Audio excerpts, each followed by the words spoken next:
नमस्कार, रिलेटिव्ह गपशप मध्ये तुमचं स्वागत आहे। कॅप्टन्सी कार्यासाठी ज्या दोन टीम डिवाइड केल्या होत्या त्यांच्यामध्ये कशा पद्धतीने गेम खेळायचा आहे त्याच्याबद्दल डिस्कशन चालू होते। तर अरबाज हा निखिलला म्हणत होता की मला तुझ्या मताची गरज आहे, तू कॅप्टन्सी सोडून मला सहानुभूती दाखवू नकोस।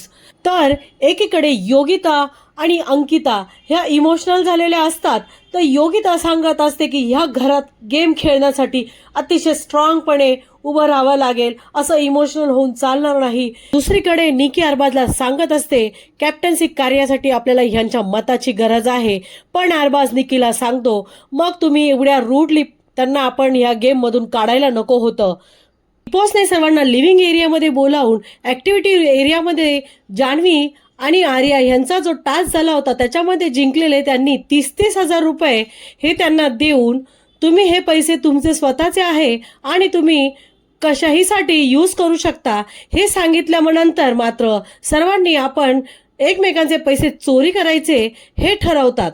तेव्हा मात्र ह्यांच्यामध्ये चांगलीच कसरत सुरू होते की आपण पैसे कसे लपवायचे आणि कुठे कुठे लपवायचे आणि कोणाचे कसे चोरायचे। ची टीम पैसे लपवण्याचे प्लॅनिंग करत असताना ते ठरवतात आपण जॅकेटमध्ये पैसे ठेवल्यासारखे दाखवायचे, असे प्लॅनिंग चालू असताना निकीच्या टीमला मात्र अभिजितवरती डाऊट असतो की हा ह्यांच्या ग्रुपमध्ये चांगल्या पद्धतीने गेम खेळणार आहे आणि पैसे लपवणार आहे। त्यामुळे रात्रीच्या वेळेस निकीची टीम ही अभिजित झोपलेला असताना निकीची टीम ही त्याच्यावर जाऊन अटॅक करते आणि त्याच्या कपड्यांमध्ये बिछाण्यामध्ये पैसे शोधायला लागते।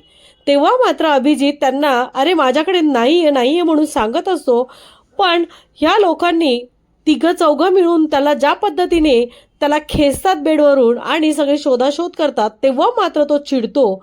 एवढं होऊनही अरबाज हा त्याचे ड्रॉवर खोलून जेव्हा पैसे शोधायला तेव्हा अरबाजला मात्र खूप राग येतो, पण अरबाजला ह्याचे लाज वाटत नाही की जेव्हा अभिजित झोपलेला असतो आणि तो गाढ झोपेत असताना आपण आपली टीम घेऊन ज्या पद्धतीने पैसे शोधण्यासाठी त्याच्या अंगावर तुटून पडतो आणि त्याचे कपडे खेचतो, तेव्हा मात्र समोरच्या व्यक्तीला सुद्धा राग येऊ शकतो।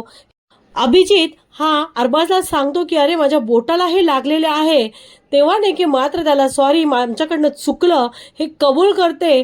पण जान्हवीला असं वाटतं की निकी हा माघारी घेऊन आम्ही चुकीचे दिसू आणि ती जान्हवी ज्या पद्धतीने थैथयाट करते अभिजितला, तर ती बोलते की अरे तू एवढा नाजूक होतास तर बिग बॉस मध्ये आलाच कशाला, जा घरीच जाऊन बस। या उद्धटपणाने ती कांगावा करायला लागते।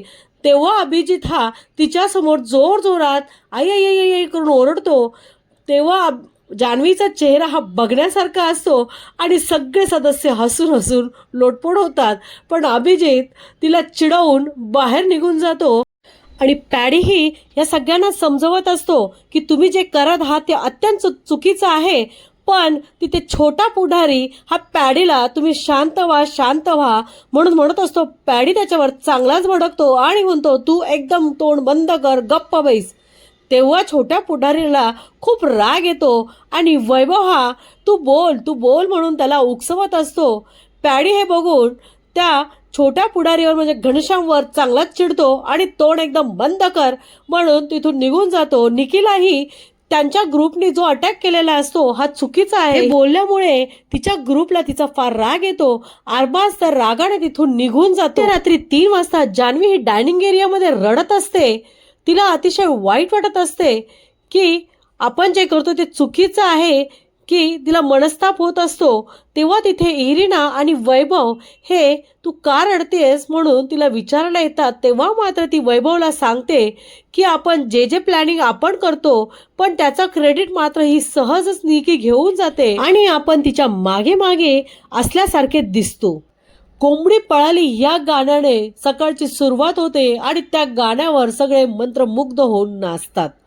निकी ही बेडरूम एरियामध्ये अभिजितला सकाळी सांगत असते की सरांनी मला सांगितलेले 2-3 आठवड्यानंतर इक्वेशन चेंज होतात, पण मला हे आत्ताच दिसत आहे की ज्याची स्तुती होते त्याच्याबरोबर राहून सगळे गेम मध्ये पुढे जायचा प्रयत्न करत असतात।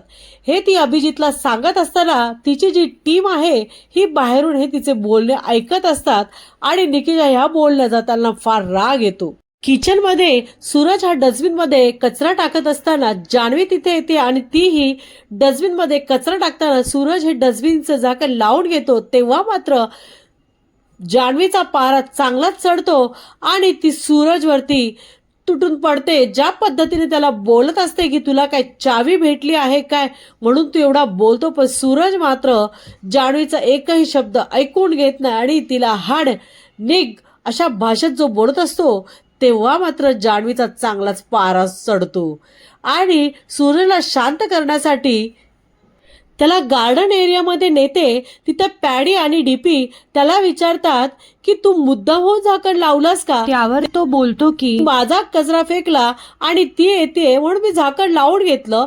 तिला कचरा टाकायचं होतं, तिने स्वतः झाकण खोलायचं होतं. हे सूरजचं बोलणं ऐकून मात्र खूप मजा आली. त्या बेडरूम एरियामध्ये अरबाज झोपला असताना घनश्याम हा तिथेच असतो पण काहीच बोलत नाही आणि आर्याच्या वेळी मात्र अख्खं घर डोक्यावर घेतो. तेव्हा पॅडी बिग बॉसला सांगतात की जे झोपलेले आहे त्यांचे नाव आम्हाला कळालेच पाहिजे.